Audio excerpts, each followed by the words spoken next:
Hello, everyone. Thank you so much for joining us today. My name is Kara, and I'm with the Ohio LTAP Center here at ODOT. It is my pleasure to be your host for this morning's session.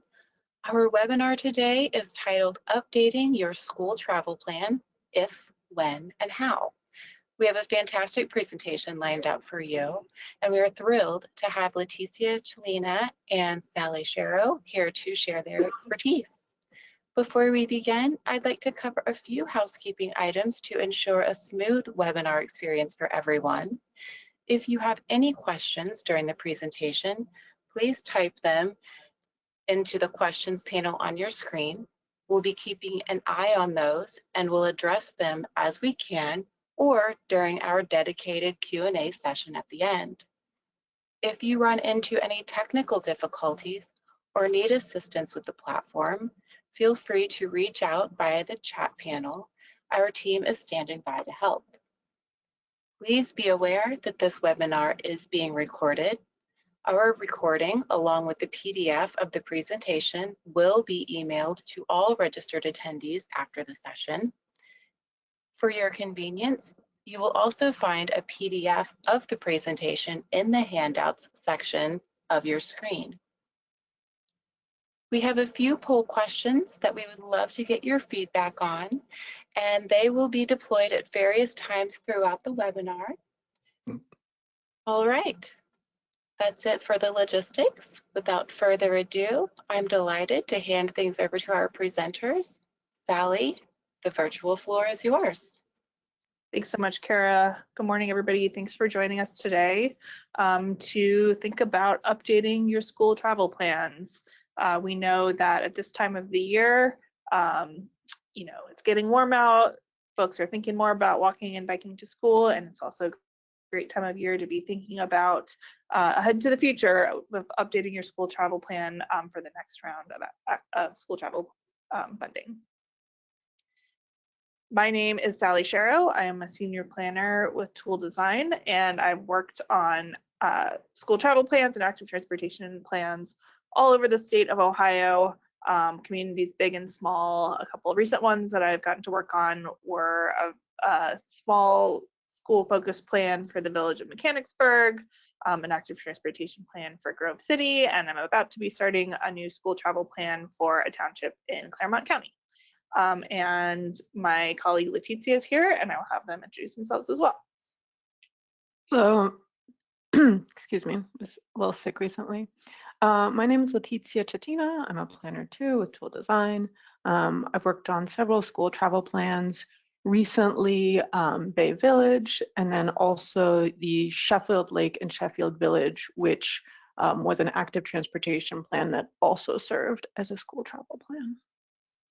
Great, and then Kate Harley is also on the line. Kate manages ODOT's Safe Routes to School program and is going to be helping us answer questions that we are sure that you all have about school travel plan updates. Kate, do you want to introduce yourself and say hello? Hi, good morning. Thanks for joining.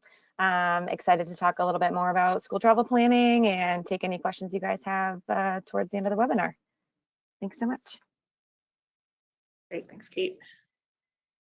All right, so our agenda today, we are going to start kind of get everybody on the same page with a very quick Safe Routes to School funding overview. There's lots of other resources out there as well about this program, but a few basics around the program. And then we're going to try to help answer the question, when does our school travel plan need to be updated and what needs to be updated in it? We're going to share the wide variety of Safe Routes to School resources that are available to you to do this, and then kind of recap. So is it time to think about updating your plan? And then we have lots of time at the end to answer your questions. So we're hoping this will be interactive and get lots of good questions from the audience. Okay, so Kara, if we can try pulling up the first poll question, just to see who's here, where we're starting from. Do you currently have a school travel plan that you're thinking about updating or reviewing?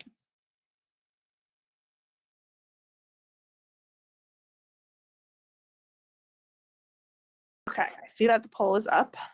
So do you currently have one? Yes, no, or not sure?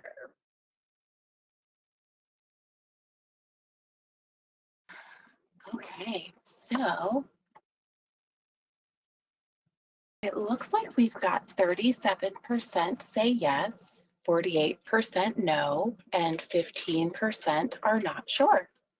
Okay, great.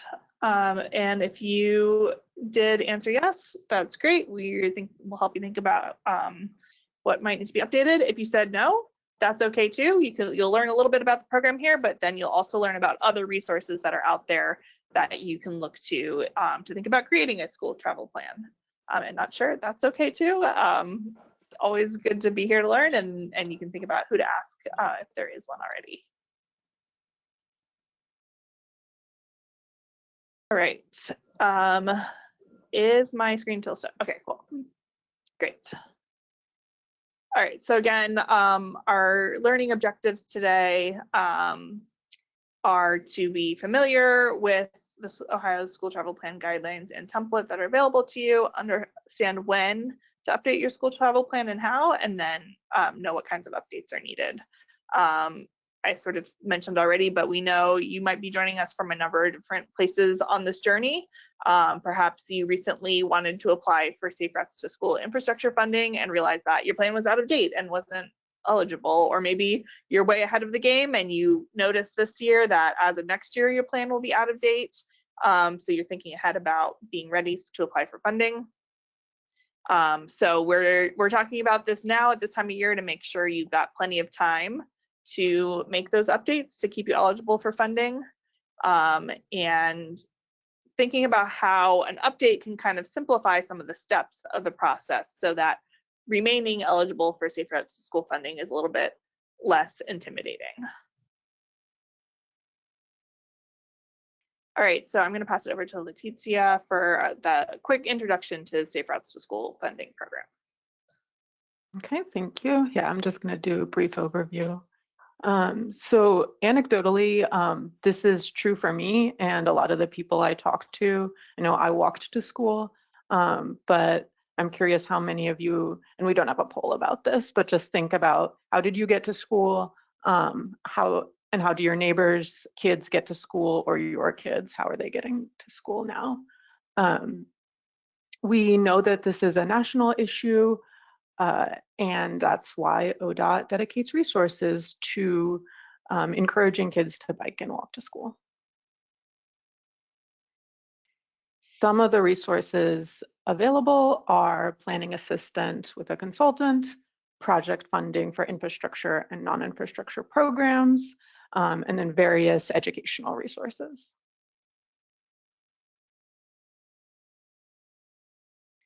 In order to be eligible for that infrastructure funding, you do need a plan that meets certain requirements. So it has to be current within the next 5 years. You have to have that school and community stakeholder involvement. That's very important for plans to be successful. You need both infrastructure and non-infrastructure recommendations, so changes to the street, but also policies and programs to support the infrastructure. And you need those proximity maps of student addresses.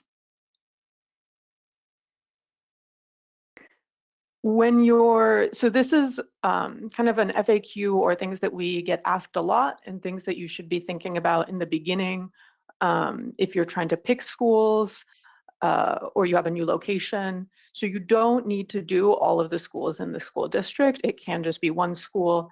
It could also be like 2 or 3 schools that are close to each other geographically and makes sense to like work on them together. That's just up to you and your community and what's a good fit there. Another thing to keep in mind is, I know this happens in Columbus a lot, so the school district is spread out over different jurisdictions, different municipalities. You definitely want to make sure that all of those jurisdictions are on board from the beginning, so you're not making recommendations that they don't support. And then finally thinking about like where will your work have the most impact? So where are there the most students within a mile or 2 that's considered walking and biking distance, so that your projects have the largest impact? So this is the whole overall timeline for the program. For context. For you all, I think that one of the most important dates to look at is that March of 2027. So that's when infrastructure and non-infrastructure applications are due. Now is a really great time to start thinking about updating, start thinking about getting your plan ready. Start working with your partners, especially the schools, because they are on a slightly different timeline than us. So you want to be working with them when they are in session as much as you can. So yeah, that March deadline is something to be working toward. And the other one that I wanted to point out was December. It'd be December of this year. If you are working on an update, working on a new plan, thinking about all those things, and it turns out to be more than you bargained for, December would be when you can apply for planning assistance.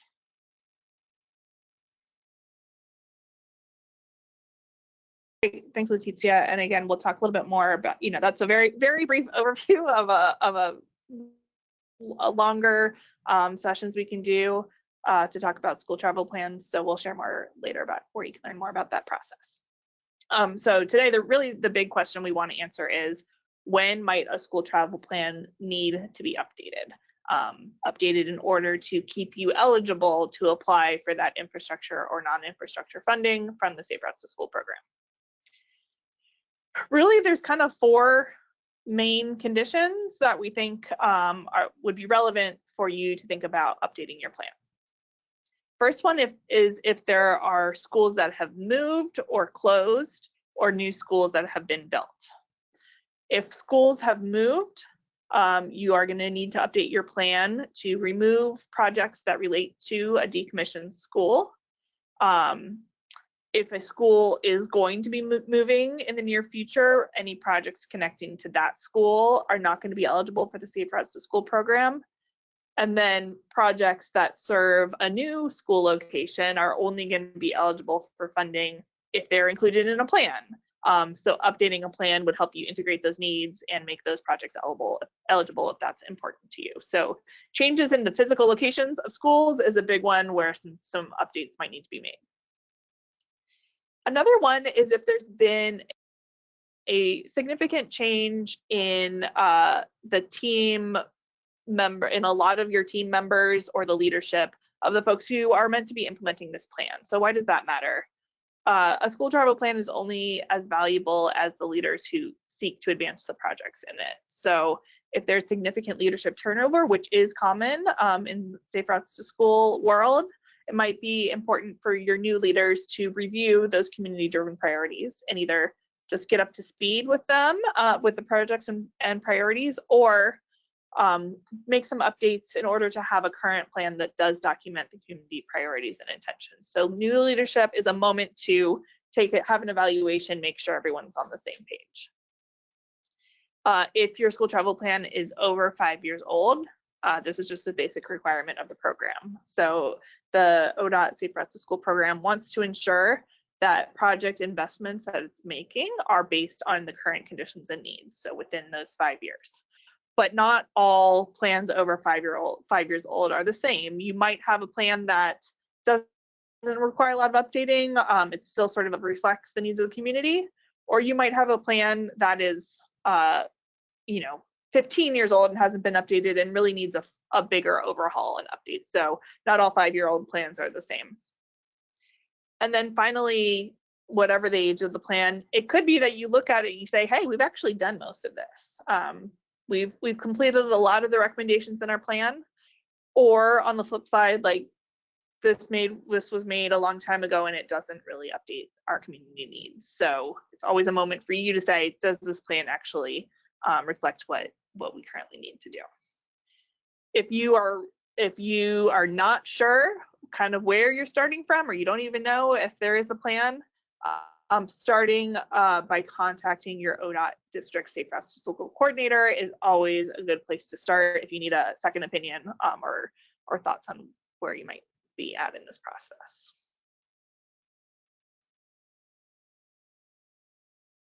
So we've got our next poll. Are any of the following situations true for your school or your district. So Kara, if you can pull up that next one. Great. So you should be able to select if any of these are true that in your district, for those of you who do have a plan, have any of these changes occurred?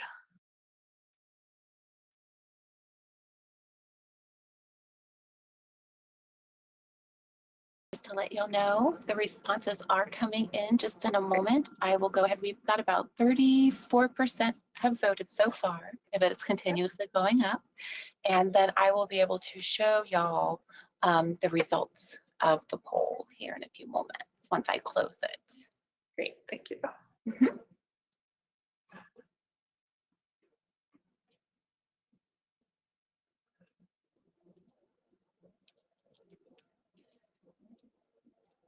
We're at 48%. Come on, everybody. Can we get to 50 at least? And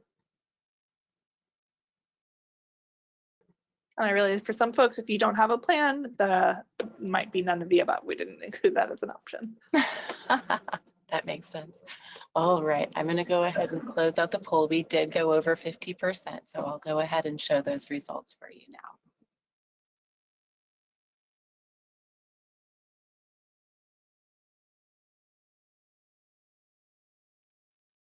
All right, so we've got the majority have a plan that is older than 5 years, which is great. Yes, time for an update to keep that eligible.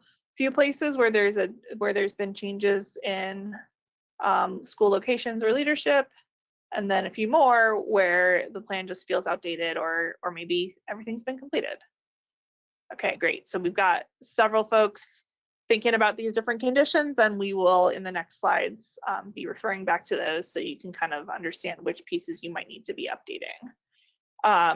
I guess I will also ask at this moment before I jump into that, have there been any clarifying questions that have come up so far, Kara? There have not been any questions just yet. Thank you for asking. Okay, great, thank you. All right, so if one of those things has changed, what exactly needs to be updated in your plan?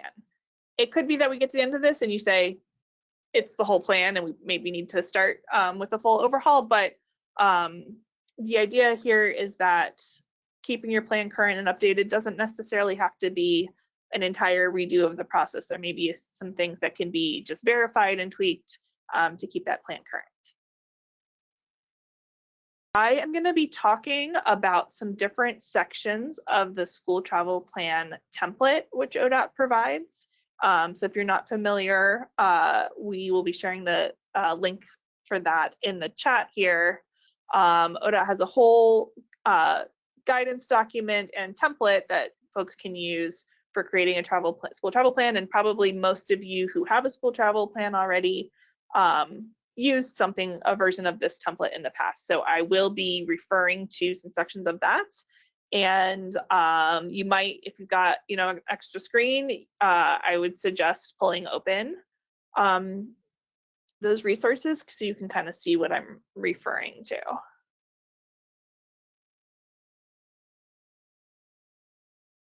So there's a lot of elements in these plans, and one or more of them might need to be updated with those different conditions. So I'm going to be going through each of these individually, but if school locations have changed, there's a section that you would need to update.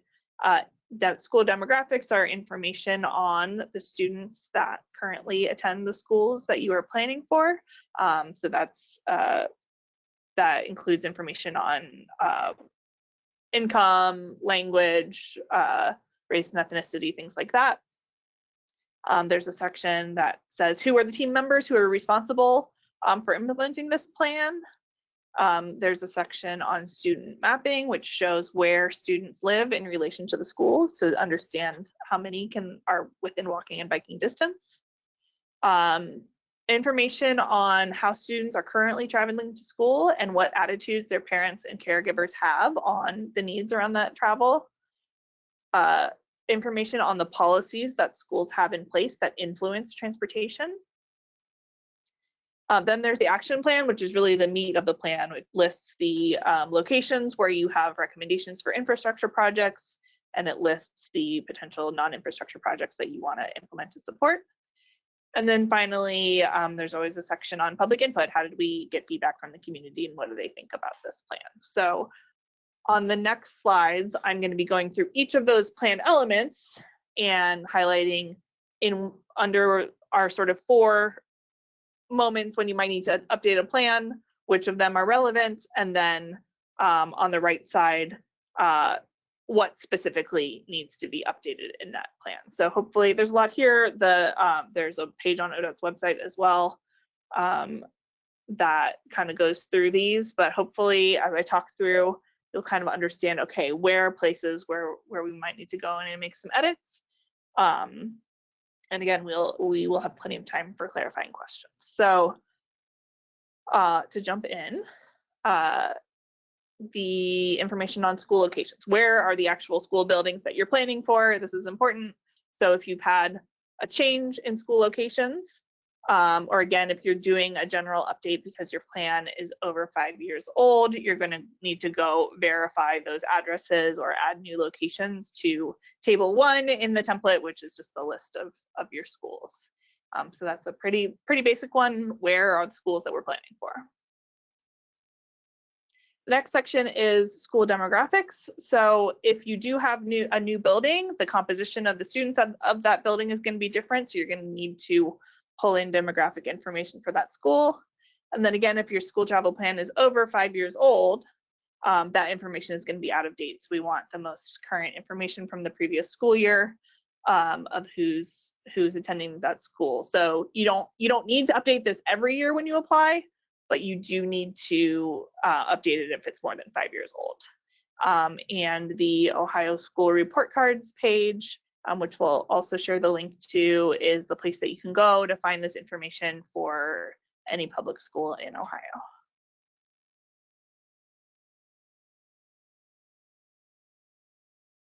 The next section is your team. Oh, and I think I didn't say table 2 in the template is where that information goes. The next section is those team members. Who's in charge of making this plan happen? If you have new school locations, you're going to have new people who are, the principal of that school, new people who are in charge of the schools. You're going to need to include them in the team. Again, if there's been a change in your leadership, that's a moment to review this list. And then if your school travel plan is 5 years old, likely those people have changed. So in any of those circumstances, go in, update the list of team members that's at the front of the plan, have any new leadership in relevant to your schools, review the plan, and if they're really, that might just be a say, hey, this is what we're working on, here's what we want. They might say great. If they are not supportive of what's included in the plan, that might be a moment for a more full update to revisit community engagement and current needs. The next section is student mapping. So again, these are maps that show where students live in relation to the school. So if you've got new school locations or locations have changed, you'll need to redo those maps to show where students live in relation to them. And then again, if your plan is over 5 years old, those will need to be updated with more recent student data. So there's a section for those, we call them student radius maps. This is an example on the left of what those look like.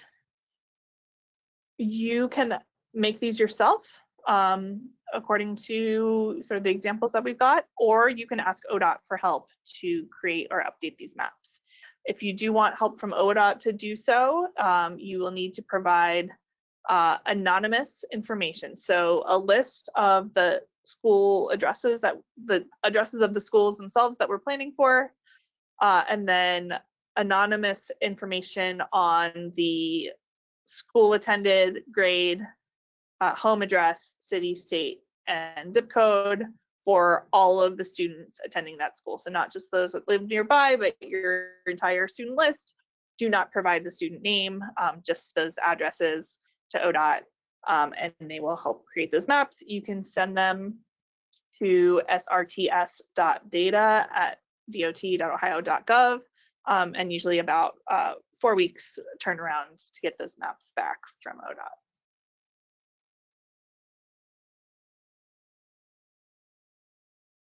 All right, the next section of information is on data on how students are currently getting to and from school and input from their parents. So if you've got new school locations, you'll need to gather that information for those schools. If your plan is over 5 years old, you also need a refresh on this information. So in the plan template, tables 3 and 5 are where you put information on we call them teacher tallies. So the teacher asks the students, how did you get to school today? How are you going to be getting home from school today? And we get a sort of real time look at how kids are traveling to school. And then we also want to survey parents to understand their attitudes of why they do or don't let their kids walk and bike to school.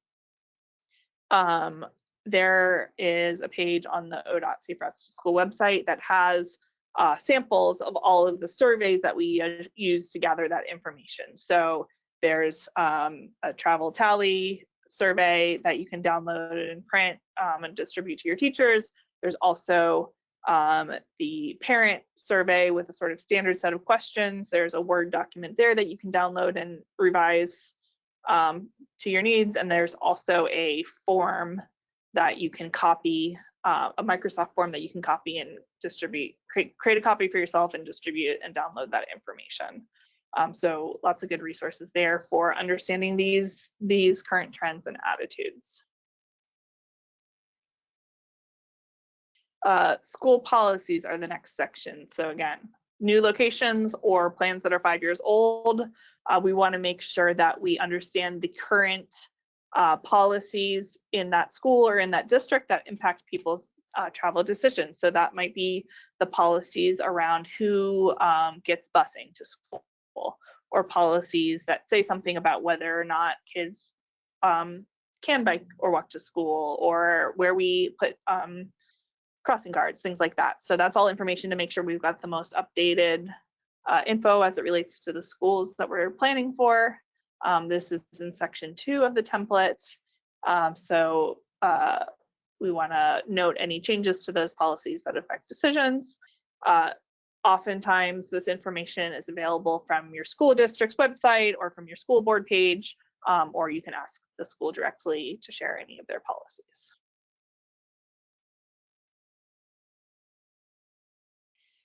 All right, then we get again to the meat of the plan, which is going to be your action plan. So really in any of those cases where we might be thinking about an update, we need to be looking at our action plan. The action plan includes infrastructure recommendations related to the schools, and then policy and program recommendations. These are usually in section 4 if you're following the template. First, take a moment to reflect progress. What have you already done since the last time the plan was updated? Celebrate that and make note of, hey, this was a recommendation previously, it's now been complete and is part of our walking and biking network. Revise or add new recommendations in that section. So for infrastructure recommendations, you might need to be adding new ones that relate to the new school locations, or going over those with your new leadership to see if they make sense. So really this needs to be updated or reviewed in any of those cases. And then public involvement. Anytime we're making a change to a plan, we need to take that plan back out to the community to make sure they concur. So if there's new school locations, we need to engage the community around that school. If the plan is over 5 years old, we could bring it back to the public and say, hey, what do you think has changed and needs to be added to this plan? Or how do you feel about these new recommendations that we're including? Whether or not the plan is 5 years old, or you're just feeling like those recommendations are outdated and need a fresh look. So conduct engagement, that could be just one phase where you're saying, hey, we're bringing this back to you to get a fresh look. And then confirm endorsement of the plan by the leadership in your community. A school travel plan to be eligible for funding does need to have been officially adopted by the relevant jurisdiction. So this is a moment to readopt and reaffirm that plan. So those are a bunch of different things that you might be thinking, okay, I need to go in and check these and make an update. But wait, there are other plans that could also make you eligible for school travel or safe routes to school funding. So if there is also an active transportation plan in the jurisdiction that you're looking at, and it is less than 5 years old, that is another opportunity to make you eligible for funding. Oftentimes, for example, in a small village where the entire community is only 2 miles across, it could be that there's an active transportation plan for the whole village. It overlaps with the schools, and we don't need to overplan. We don't need to have separate plans for that. We can incorporate the school travel needs in that active transportation plan. That can look like a few different things. It can look like just, hey, we're incorporating all these things as we go and do our planning. It could be adding an appendix to an existing plan and saying, okay, the plan itself has our action plan and our recommendations. We're adding an appendix that has the relevant school travel information to kind of go together and make it eligible for safe routes to school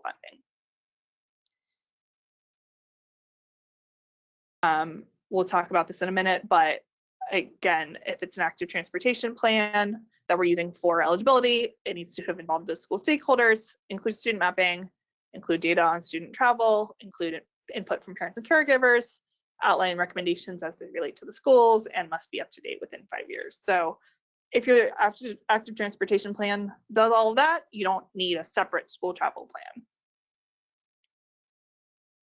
All right, I think that's a lot, and maybe another good moment to check if there's any clarifying questions coming through so far. Right, thank you, Sally. We actually do have a couple of questions this time. All right. Our first question is, are school travel plans often headed by individual schools or by school districts? This person is trying to understand how MPOs can help in the process. And they're thinking that it might be a little bit more of just a conversation than just a question, but they're kind of trying to get a little bit of guidance on where to start. Got it. Yeah, and maybe that's when we can go a little bit deeper into at the end as well, but I've seen all of those, and Kate, you might have some responses too. There have been schools that say, hey, we're just looking at this one building. There are other ones that look district-wide. I wouldn't think a individual school would create a plan without sort of knowledge and support of the district, but it might be that that's the place where there's willingness and excitement to do a plan. Kate, would you add anything to that?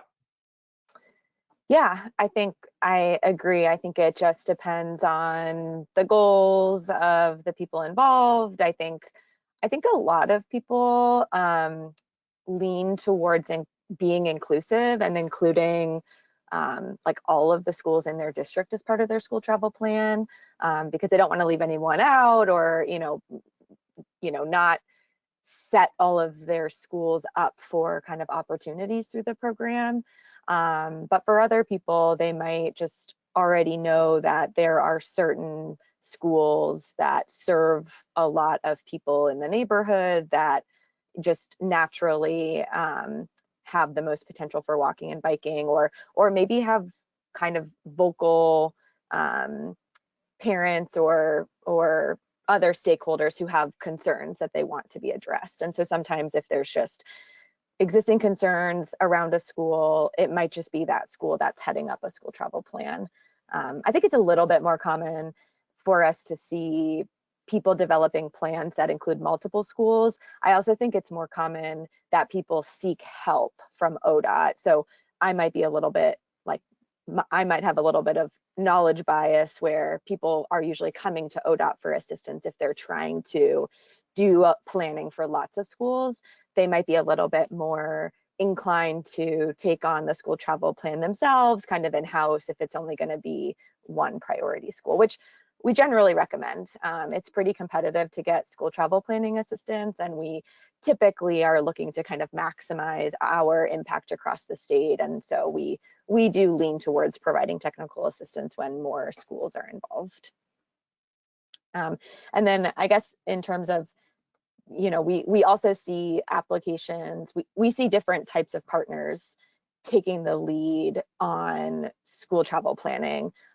Schools are a common facilitator, but also like local governments like public services and streets departments and stuff like that are also very common leaders. And then, of course, I think the question might have come from an MPO, but regional planning organizations certainly can play a big role in planning assistance, whether that's school travel plans specifically or other types of kind of dedicated ped bike planning that they might offer to local governments. So that can really be helpful to set people up for eligibility to the Safe Routes to School program. I would also say, like, depending on the size of the district and the jurisdiction, if you do have an active transportation plan that covers a large city, it probably didn't look really specifically at projects around specific schools. So there might be a need after kind of coming up with larger priorities around the city to say, hey, this school is particularly, there's a history of crashes around it, or there's other needs for us to prioritize it. And we then need to zoom in much closer to it, take that 2-mile view of it and plan more specifically around it. So I could also see that happening in an MPO area where, yeah, we've got some general ideas about it, but hey, we really need to focus in more on an individual school after other processes have led to that as a priority.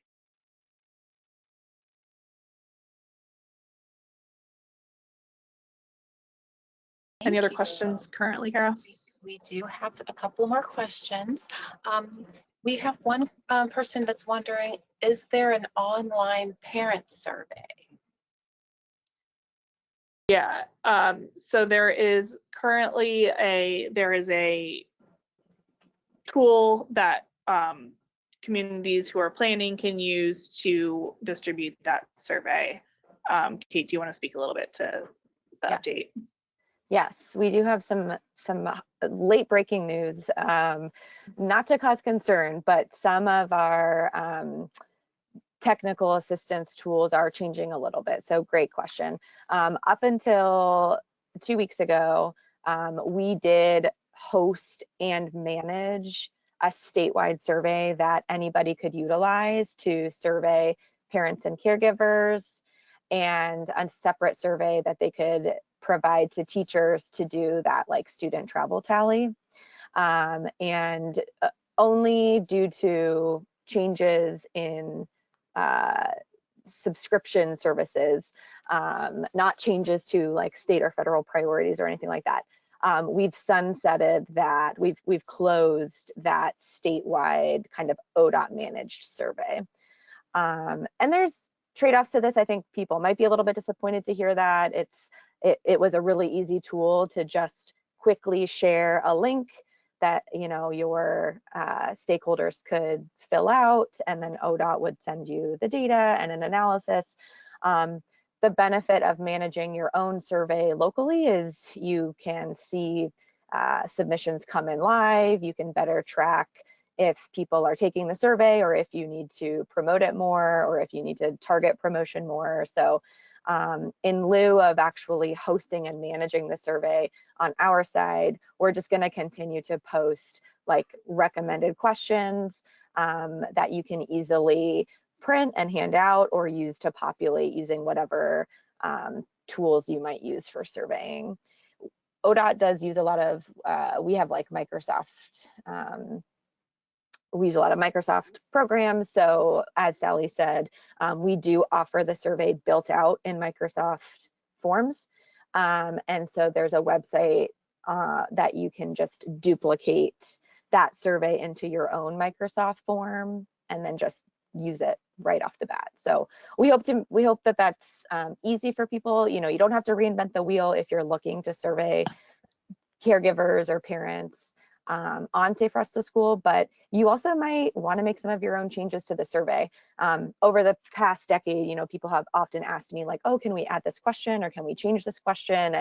And you know, the answer has typically been no, because we like to keep it consistent so we can kind of monitor changes over time. But this kind of gives you a little bit more freedom to make adjustments to the survey that you see fit. If you think the survey needs to be a lot shorter and you just want to ask a smaller number of questions, that's totally possible. But yeah, we present questions that we think are helpful to kind of the school travel planning process. Yeah, personally, having used the like ODOT tool previously, it's kind of nice to not have to like email every week, be like, where are we at on numbers, and be able to just check myself. So yeah, no one has to wait on me anymore. Awesome. Well, and I think that might be a good, yeah, we've shared the link in the chat to where those surveys live. And I think that might be a good transition for Leticia to talk a little bit more about those different resources that are out there, and then we can do any remaining questions in the next section. Does that sound good, Leticia? Cool. So we had a lot of information, but thankfully there's also a lot of resources. If you're going to be working on a template, an update or a new plan, I think you're going to become very familiar with the template. And I'd actually encourage y'all to like open it and look at it right now. I think once I saw it, I had a better understanding of what it was. And just like was able to conceptualize like the work that needed to be done more for it. Along with the template, there is a guidelines document. So if you ever get stuck, they correspond to each other. You get stuck in the template, you check the guidelines.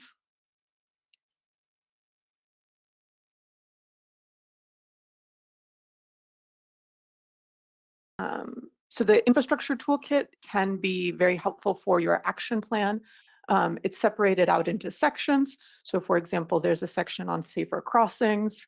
And then underneath, there are countermeasures. So for safer crossings, we've got median refuge islands, we have raised crosswalks, there's pictures, a brief description, and a very rough cost estimate, like $1 sign out of $3 signs. The infrastructure toolkit can be useful if you have a new school location, if you've completed all of your previous recommendations, or if you just need new ideas for infrastructure recommendations. Non-infrastructure toolkit, very similar, organized into sections with programs, brief descriptions. This one also has under each program, there is links to external resources. So an example would be one of the sections is like student-oriented programs, and we have bike bus or walking school bus as a program, and then the link there goes to a nonprofit that supports others in running these. I find this useful to share with clients. So like Sally and I and Kate like live and breathe active transportation. But if you're less familiar, this is a really great starting point for brainstorming. We'll share it at the beginning with a client and kind of go through it and be like, which one of these do you think is a good fit for you? Which one of them do you think won't fit at all?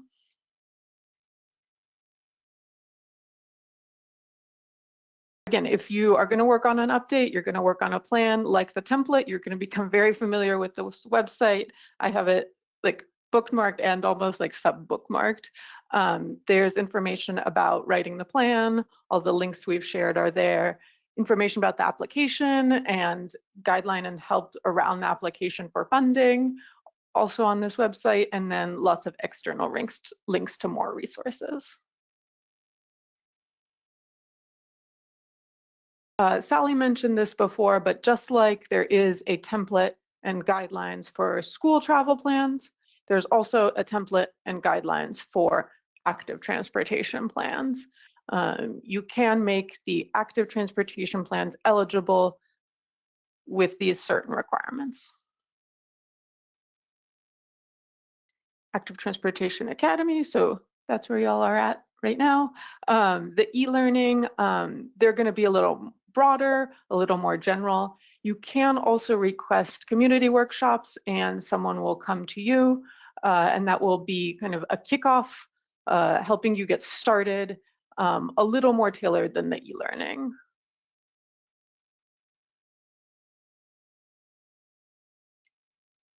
Safe Routes to School, national and actually international movement. These are the two largest national organizations doing work around safe routes.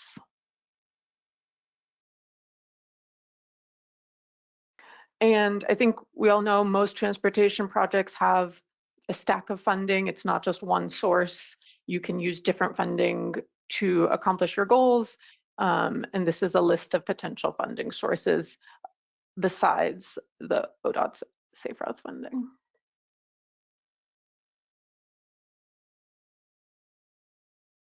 All right, so I'm going to kind of try to recap everything that we've covered so far into a flowchart, which I realize when practicing it's a little hard to explain a flowchart out loud, but I'll do my best. So if you're thinking about whether or not you need to be making a plan update, first think about whether schools have moved within the jurisdiction. If so, we need to be making updates to the plan to include all the relevant information to those school locations.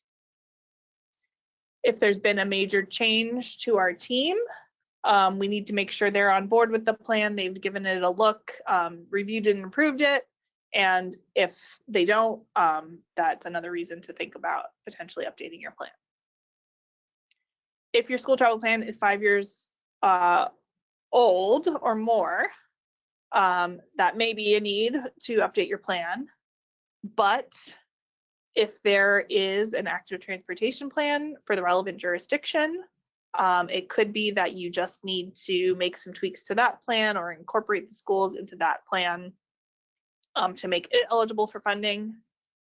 If not, it could be a larger update to your school travel plan, or if it's very outdated, maybe a full kind of new school travel plan.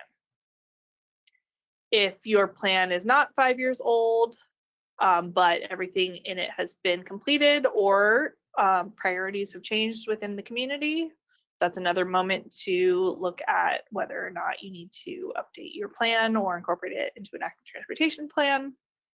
And then finally, if you answered no to pretty much everything there, that's great. Your plan is still valid. You can continue to use it to support your applications to school travel, Safe Routes to School funding until one of those other conditions are met.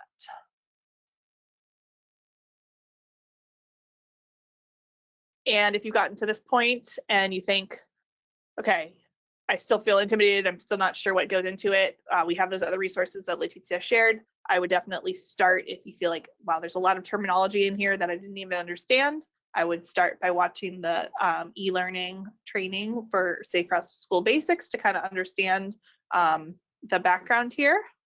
And if you feel like, okay, I think we can do this, but we need a little bit more help, or I'm not even really sure where to start, consider requesting an Active Transportation Academy community workshop on school travel planning for a little bit of technical assistance there to get you started. And if you feel like this is way more than you can take on as a community yourself, consider in December or in March applying to ODOT for school travel plan assistance. That is another opportunity for consultant assistance to help you with your plan. But I feel very confident that many communities that are on the line today are able to take on this sort of planning themselves. And now is a great time to be getting the ball rolling on that. So I'm going to put up the last poll question here, which is, how confident do you feel after this about updating your school travel plan? Very confident, somewhat confident, or not confident?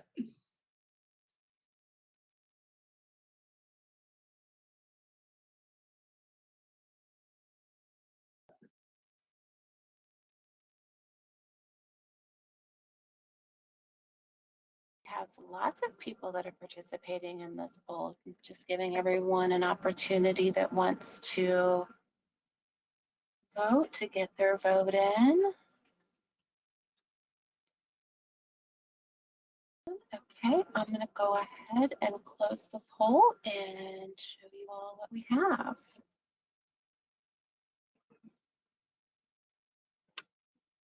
Okay, somewhat confident. You know what? And there's some very confident, so that's great. that makes me feel good that we've kind of gone over the basics and pointed you towards a bunch of resources that are out there to help you do this process. And we also have the last 10 minutes here to help maybe get some of you from somewhat confident to very confident with any further questions that you have. So maybe think about if there's any challenges that you do expect to face when trying to update your school travel plan. You could mention those in the questions, then we can talk about them, or anything else that you would like us to clarify today.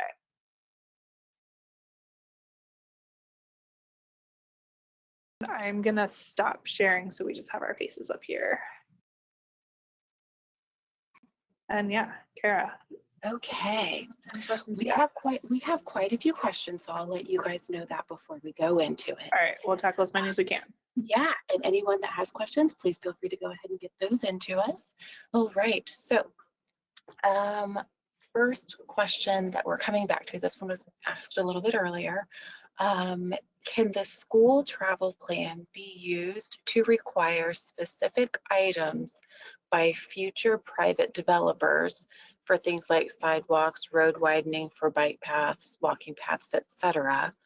One of our schools are surrounded by farm fields that can't be connected to the subdivisions that their students bus from, but the fields will likely be developed in the next 5 to 10 years and can potentially help add to the pedestrian infrastructure to create a safe route to school's plan.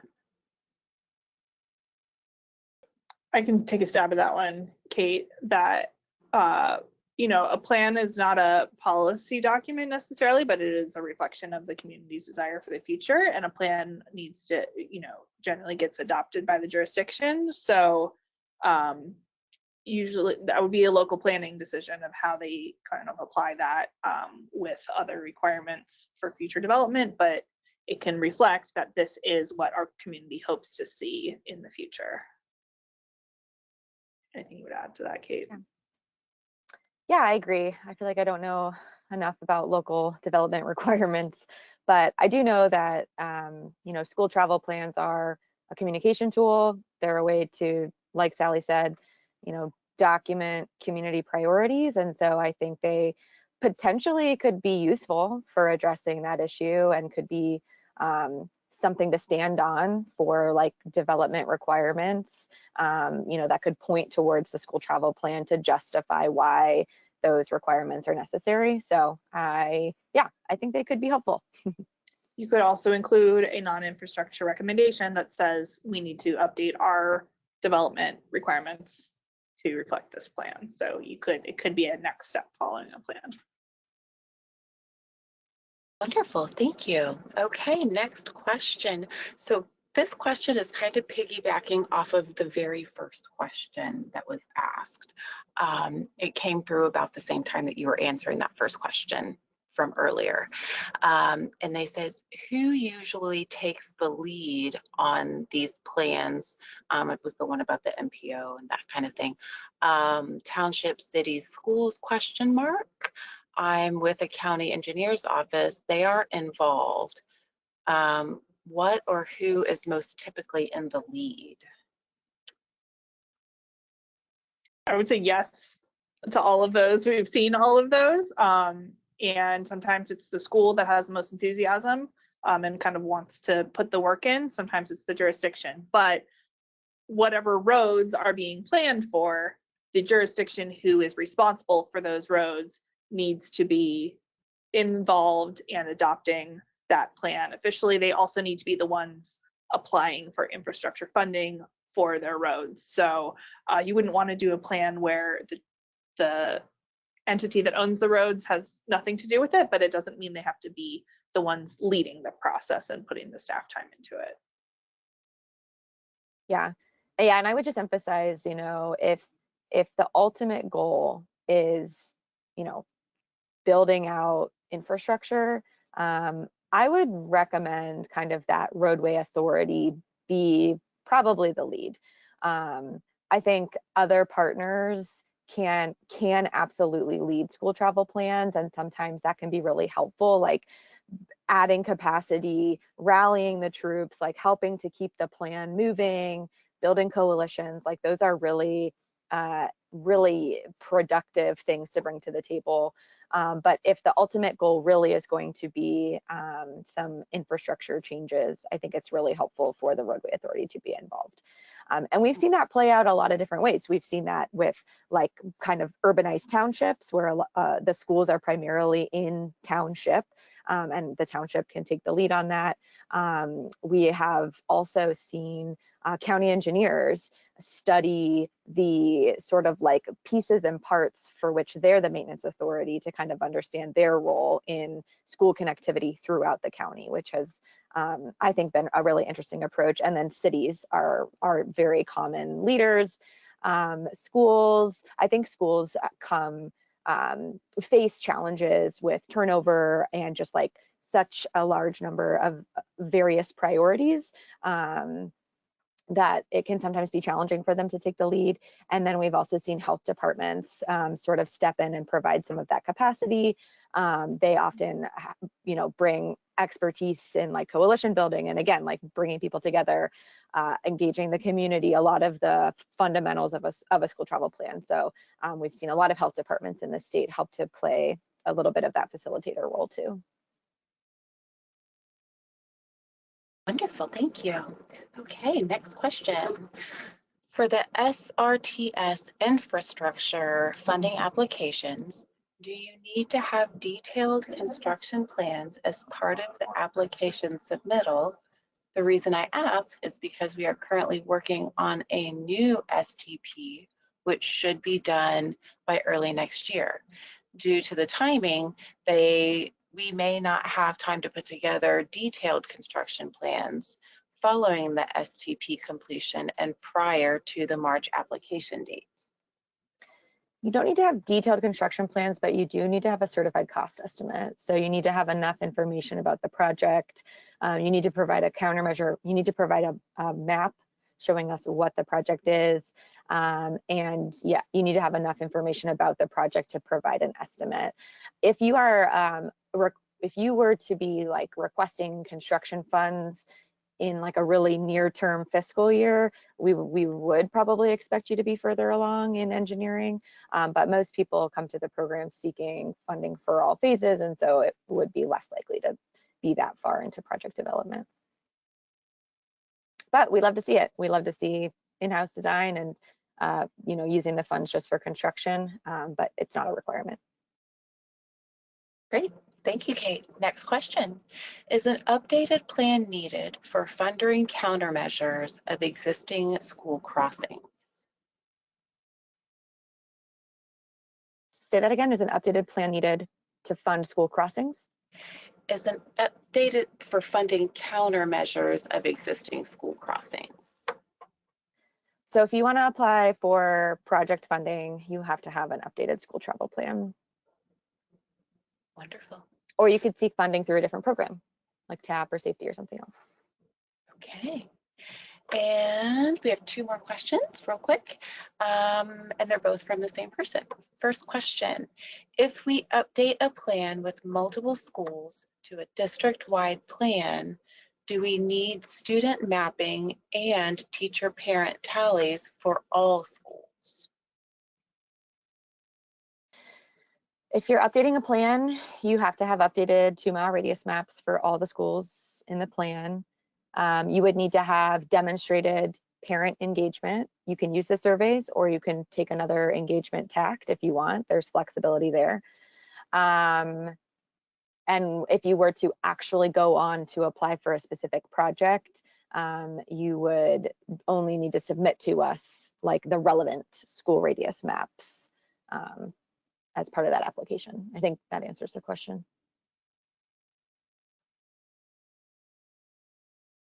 Wonderful. And last one. We have an AT plan with citywide demographic data. Would things like per school demographics, student mapping, teacher-parent tallies needed to be added to it? Yes. Mm-hmm. Right. Yep, and we've often done that as an appendix to the plan where you kind of got it all in one place, which is great because then you can have it all in one place to apply for funding. You don't have to search through the plan to find it. Wonderful. Well, that brings us right up to close to 11 o'clock. So I would like to say thank you so much, Leticia and Sally and Kate, for that insightful presentation. As I mentioned earlier, the recording of this webinar and a PDF of the slideshow will be shared with all registered attendees. If you were logged in and present for the full duration of the webinar, you will receive a certificate of attendance within 5 business days. Before you leave, we'd really appreciate your feedback. A very short 4-question survey will automatically launch in your browser once the webinar ends. It only takes a minute, and your input helps us improve future sessions. Thank you all for attending, and we hope you found this webinar informative and engaging. Have a wonderful rest of your day. Thanks, everybody.